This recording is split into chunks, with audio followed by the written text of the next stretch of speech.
Breaking আপনাদের জানিয়ে রাখবো, চীন কিন্তু নীতিগতভাবে এবার ইরানকে সমর্থন করা শুরু করেছে। চীনকে পাশে পেয়েছে ইরান। এই মুহূর্তে ইরান যে হামলা চালিয়েছে, ভয়ঙ্কর ছবি, ইসরায়েলে যে ছবি আপনারা দেখতে পাচ্ছেন, যেখানে হাসপাতালে হামলার ঘটনা, এবং সেই ভয়ঙ্কর মুহূর্তের ছবি আপনাদের সামনে তুলে ধরছি।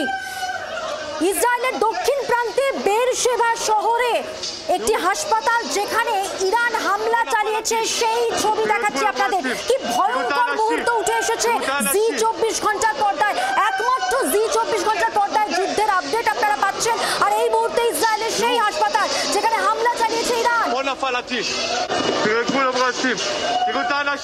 আন্তর্জাতিক সম্পর্ক বিশেষজ্ঞ অনিক চট্টোপাধ্যায় রয়েছেন আমাদের সঙ্গে সরাসরি।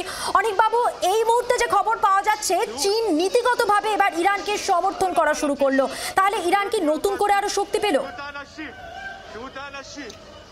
হ্যাঁ, অবশ্যই চীনের নীতিগত সমর্থন যেহেতু ইরান পাচ্ছে, ইরানের মনোবল তো আরেকটু বৃদ্ধি পাবেই, সে ব্যাপারে কোনো সন্দেহ নেই।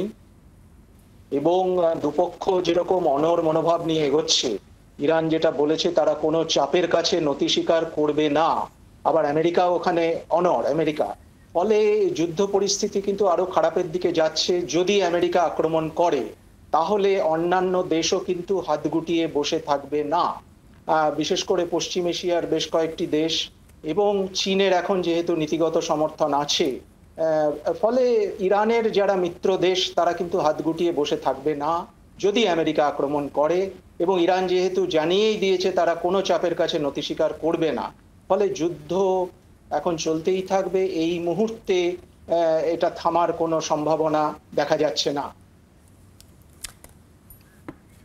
ধন্যবাদ। কথা বললাম আন্তর্জাতিক সম্পর্ক বিশেষজ্ঞ অনিক চট্টোপাধ্যায়ের সঙ্গে।